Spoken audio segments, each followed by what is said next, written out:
నిన్న పోలీసులు 180 మంది పోలీసులు తన్నులు తిన్నారు, వీళ్ళు 70 మంది కూడా తన్నులు తిన్నారు. రాళ్ళు వేశారు ఇవన్నీ కూడా. ఎందుకని ప్రభుత్వం మీరు వాళ్ళని ఏం చెయ్యొద్దు, ఎందుకంటే ఈ మొత్తం ప్రతిపక్షం అంతా ఒక్క శవం కోసం వెయిట్ చేశారు.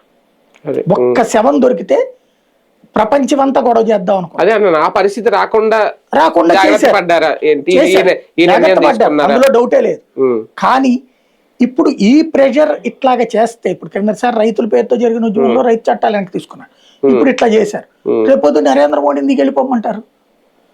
ఈడ్చిపెడితే అంత 10,000 మంది లేనటువంటి వాళ్ళు ఓ ప్రభుత్వంలో కేంద్ర మంత్రిని దించితే రేపొద్దున 1,00,000 మంది వచ్చి నరేంద్ర మోడీ వెళ్ళాలంటారు. ఈ వయసు వాళ్ళనే తీసుకొచ్చి కూర్చోబెడతారు.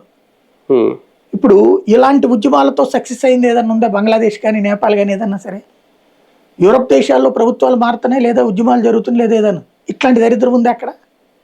లేదు. ఇది ఇర్రెస్పాన్సిబుల్ యాజిటేషన్.